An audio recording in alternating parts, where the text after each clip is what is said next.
Buenos días, jóvenes. Bueno, vamos a continuar entonces con el avance de nuestra materia.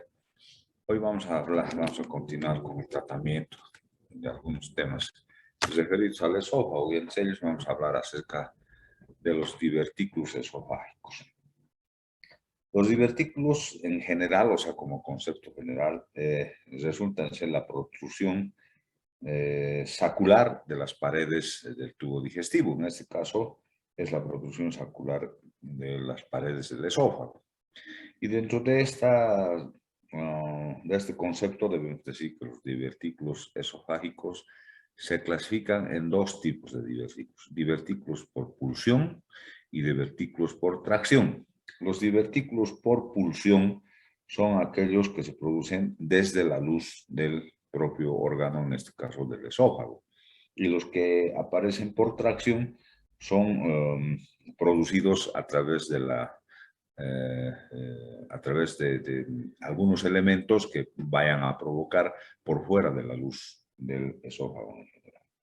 Y dentro de estos divertículos debemos decir que uno de los más importantes y el que da mayor sintomatología es un divertículo que se produce por pulsión, que se refiere al divertículo de Schenker. El divertículo de Schenker.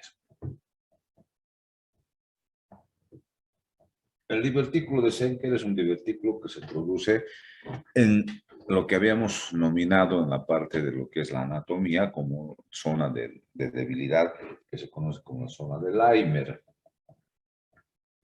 Si ustedes se acuerdan, habíamos dicho que los músculos constrictores de la faringe, están por encima de lo que es el cartílago el cartílago cricoides, perdón, y el músculo cricofaringeo, que representa ser el esfínter esofágico inferior, y entre esos dos elementos existía una zona de debilidad que se conocía como una zona de Leimer. Entonces, aquí se va a producir el divertículo de Schenker, en esta zona de debilidad del esófago en general. Y se va a producir como causa fundamental por un aumento de la presión del esfínter esofágico superior. Aumenta la presión, o sea, no se relaja en forma adecuada, y cuando se produce el acto de deglución por constricción de los músculos constrictores de la faringe, va a provocar de que esta zona que es débil haga la protrusión correspondiente, determinando la aparición del divertículo de Schenker, que hemos dicho que es una especie de bolsa. Es una especie de protrusión, es una protrusión sacular en la forma pulsante. Entonces, así se establece la causa que provoca el divertículo de Schenker como tal. ¿Qué síntomas nos va a dar el divertículo de Schenker? El divertículo de Schenker nos va a dar, primero, disfagia. ¿Por qué? Porque va a haber dificultad en la deglución por este propio hecho de la hipertensión del esfínter esofágico superior. Y además va a tener una serie de elementos que van a llevar a esta disfagia, van a acompañar. Va a haber regurgitación y también este elemento que es el divertículo no va a eliminar en forma adecuada el contenido que se produce al ingreso del alimento. Por tanto, este alimento aquí se va a fermentar y va a producir halitosis. También en la deglución va a tener un sonido gutural, un sonido de ronquera al deglutir los alimentos, y algunas veces va a causar disfonía en el paciente que presenta esto que es el divertículo de Schenker en general. Así establecida su anatomía, en la parte que llama del examen físico, muy poco vamos a poder realizar, pero sí el diagnóstico va a estar realizado a través de lo que representa ser el tránsito esófago-gastroduodenal. La endoscopía no tiene casi ninguna validez en el diagnóstico del divertículo. Entonces hacemos el tránsito y vamos a observar que se introduce el contraste a esta bolsita que representa ser el divertículo como tal. Realizado el tratamiento, entonces nosotros vamos a plantear el diagnóstico, vamos a plantear el tratamiento. El tratamiento del divertículo de Schenker va a ser eminentemente quirúrgico. Entonces, ¿qué debemos hacer? Podemos hacer la diverticulectomía, o sea, ¿qué quiere decir? extirpar el divertículo desde su cuello, porque va a tener esta exformación sacral, un cuello, un cuerpo y un fondo. Entonces, este cuello, a partir de aquí, eliminamos, hacemos la sutura correspondiente, una sutura meticulosa, porque el esófago es muy lábil para el colocado de puntos. Una vez que hemos hecho esto, vamos a hacer un corte a nivel de lo que representa ser la serosa por encima del esfínter esofágico inferior, o sea, en el músculo cricofaringio. ¿Por qué? Para debilitarlo, para que no tenga esa hiperpresión, para que pueda provocar nuevamente ¿cómo se llama? El divertículo como tal. Entonces, esa es una forma de realizar el tratamiento. La otra forma resulta ser que no retiramos el divertículo, sino que lo despalarizamos, entonces lo llevamos hacia arriba, cosa que ya no va a ingresar el alimento aquí, ni tampoco va a causar las molestias correspondientes. Suturamos hacia los músculos cricofaringios el divertículo y vamos a hacer la cricofaringiectomía para que debilitar el esfínter esofágico superior. Entonces son dos formas de tratamiento, una apexia del divertículo hacia arriba o hacer la extirpación del mismo, o sea, la diverticulectomía. Entonces, esa es la connotación que tiene el divertículo de Schenker en general. Los otros divertículos es aquel referido al divertículo yuxtaepifénico, es aquel que se produce en el esfínter por encima del esfínter esofágico inferior. Es un divertículo que se produce justamente por una presión aumentada del esfínter esofágico inferior, que puede provocar la presencia de un divertículo. Muy raro porque no se presenta con mucha frecuencia. No da tampoco una sintomatología. El hallazgo a veces va a ser casual cuando hagamos un estudio de tránsito esofágico-duodenal. Por tanto, entonces, como no da sintomatología ninguna, entonces podemos dejarlo así, o sea, evolucionar, salvo en el caso cuando este se convierte en un divertículo muy grande, podemos intentar el retiro correspondiente del divertículo.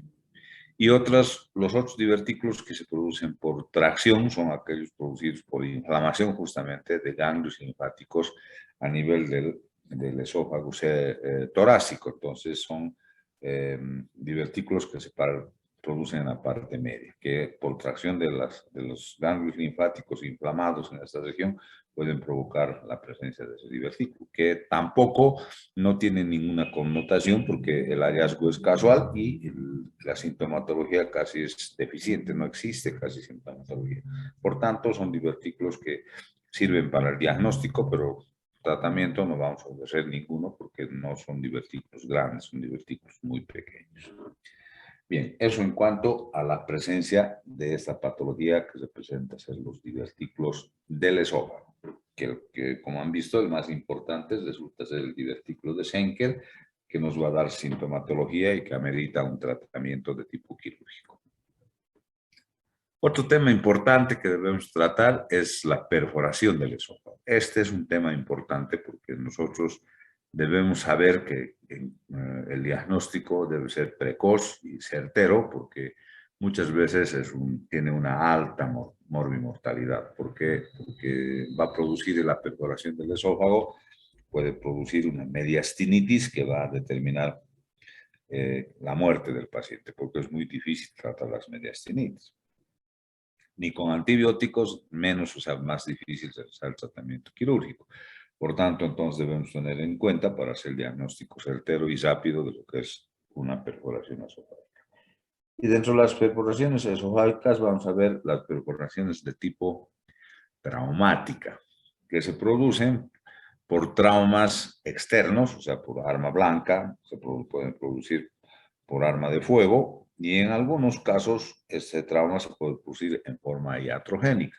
Cuando estamos realizando algún estudio a nivel de lo que es el esófago, sobre todo por el mal uso del endoscopio. Ustedes saben, para que ingresar al tubo digestivo, el endoscopio tiene que ser insuflado de aire. Y muchas veces, en manos inexpertas, esta insuflación puede causar la ruptura del esófago. Entonces, en forma iatrogénica, podemos provocar esto que se llama perforación, o sea, se produce por un barotrauma por aumento de la presión del esófago.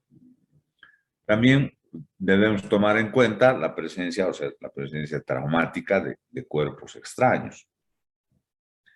Dentro de ellos existen una variedad de cuerpos extraños grandes y pequeños que cuando la ruptura del esófago es pequeña o puntiforme, o sea, el tratamiento va a ser, como les diría, o sea, va a tener una connotación más beneficiosa del paciente que cuando la ruptura es más grande, de 5 milímetros, entonces las lesiones estas a veces no las vamos a poder tratar y lastimosamente va a ser el tratamiento expectante y el uso de antibióticos, pero debemos decir que dentro de los elementos o los cuerpos extraños que producen eh, trauma en el esófago, encontramos desde temporadas como esta que está pasando y ahora ya todo el año tienen los famosos pescados, ¿no? Las espinas de pescado.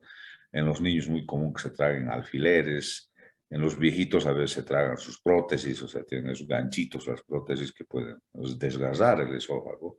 Y una cosa importante a tomar en cuenta va a ser, por ejemplo, el hecho de los tratamientos, o sea, de forma iatrogénica, los tratamientos de conducto que realizan los odontólogos, ¿verdad? O sea, colocan una especie de agujita y a veces accidentalmente se puede caer y puede perforar eso. También debemos considerar algunos elementos romos, como ser, por ejemplo, las monedas, después los porotos, esas cosas que los niños a veces se tragan y que en el esófago se enclavan y pueden provocar, o sea, perforación porque aumenta la presión del esófago porque estos con la humedad empiezan a crecer. Por tanto, entonces hay que tomar en cuenta todos estos elementos para realizar el diagnóstico de la perforación esofágica por cuerpos extraños que se pueden producir, que se pueden introducir hacia el esófago. Lo beneficioso, como les digo, ha de ser de que esta perforación sea puntiforme, entonces el tratamiento va a ser más fácil, ¿no es verdad? ¿Qué otra cosa puede causar perforación de esófago? La presencia de ulceraciones y la presencia de tumores a nivel del esófago, sobre todo en el esófago inferior. No nos olvidemos que las ulceraciones pueden perforarse, o sea, como complicación, lo propio, o sea, la presencia de tumores que pueden debilitar la pared y pueden provocar la perforación del esófago como tal. Entonces, como ven, tenemos varias causas de perforación esofágica. ¿Qué hacemos? O sea, el diagnóstico va a ser a veces difícil, o sea, los síntomas de dolor torácico son lo primero que va a presentar el paciente, o sea, va a tener el dolor torácico y el antecedente justamente de todo lo que hemos visto, ¿no es verdad? Entonces, eso nos va a llamar la atención y el diagnóstico va a ser a través de la visualización de imágenes. Y en las imágenes, o sea, debemos utilizar no elementos varitados cáusticos, o sea, como utilizamos en el tránsito. Vamos a utilizar, ¿cómo se llama? Contrastes hidrosolubles, como ser, por ejemplo, el urografín, que es hidrosoluble, para no causar mayor lesión a nivel del mediastino. Por tanto, entonces, el diagnóstico va a ser a través de la placa radiográfica contrastada. Y cuando tenemos perforaciones grandes, muchas veces no vamos a poder realizar ningún tratamiento porque tendríamos que abrir el tórax, limpiar. Es muy difícil, o sea, hacer el tratamiento. En las puntiformes, el tratamiento es expectante. Lógicamente, cuando hay una perforación, lo primero que debemos hacer es la utilización de antibióticos de amplio espectro para evitar las complicaciones o la causa de muerte, que puede ser una sepsis generalizada por la presencia que llaman de elementos no propios de que llaman de la cavidad torácica, en este caso del mediastino. Entonces, las mediastinitis van a ser nuestro punto débil en cuanto se refiere al tratamiento de las perforaciones. Bien, otras causas que producen la perforación que hemos dejado por un acápite final de este tema, va a ser las perforaciones espontáneas, mal llamadas espontáneas, desde luego, ¿no? Nada es espontáneo en esta vida, sobre todo en la parte médica, ¿verdad? Tenemos el síndrome de Boerhaave.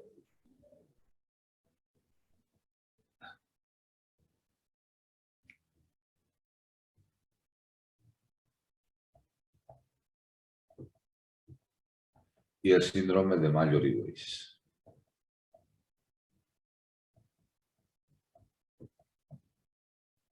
Bueno, el síndrome de Boerhaave dicen que es espontáneo, pero es una historia un marino, que, bueno, un capitán de marina que, bueno, que tenía ansiedad por la comida, entonces se empezó a embutir, si vale el término, de esa forma, comida, o sea, en forma copiosa. O sea, por eso siempre cuando recibamos alimentos que no sean, eh, ¿cómo se llama? Que no sean sólidos, que debemos tener el cuidado de ingerir en pequeñas porciones y bocados pequeños. Sobre todo ustedes que están en la etapa de tener reuniones sociales donde comen asado, ¿no es verdad? Y a veces cuando se traga un pedazo muy grande sienten una sensación de opresión, una sensación de angustia que les da para el paso del pedazo muy grande de asado que han comido. Es por aumento de la presión del esófago. Entonces este señor comió en forma copiosa, comida sólida, huevos sobre todo, y entonces provocó, ¿qué cosa? Por aumento de la presión del esófago. Entonces la ruptura del mismo, sobre todo en la parte inferior, donde se encuentra cerca a lo que es el esfínter esofágico inferior. Entonces de esa forma produjo la ruptura. En este caso no es espontáneo, sino por el aumento de la presión del esófago en general. Y el síndrome de Maillard-Weiss es al revés. Esto se produce por aumento, si vale el término, de la presión de la cámara gástrica o del estómago, en este caso del reservorio gástrico, porque al ingerir grandes cantidades y se vence la capacidad de recepción del estómago, sobre todo esto se produce en los pacientes que beben mucho, por ejemplo, o bebidas largas como es la cerveza, por ejemplo, que se consume en gran cantidad y puede provocar una distensión grande y a través de esta distensión provocar un vómito intempestivo. Este vómito intempestivo puede provocar la ruptura del esófago inferior. Entonces, debemos tener cuidado en ese tipo de situaciones. El uno es por alimentos y aumento de la presión del esófago en la parte inferior, y el síndrome de Maillard-Weiss es por aumento de la presión del estómago, que va a provocar ¿cómo se llama? Un vómito intempestivo que puede provocar la ruptura del esófago como tal. En los dos casos, el tratamiento va a ser inútil, si vale el término, porque son pacientes que tienen muy corto tiempo de evolución en cuanto respecta a este tipo de tema. Por ejemplo, a veces la muerte es instantánea de estos pacientes por la ruptura y la presencia de alimento o bebida en la parte del mediastino que va a provocar la muerte. Pero es preciso conocerlos para en el tema de conversar con los pacientes, sobre todo aquellos que tienen alguna patología esofágica, decir que no provoquen estos dos síndromes porque son mortales. Bien, si tienen alguna pregunta, alguna duda, pueden abrir sus micrófonos.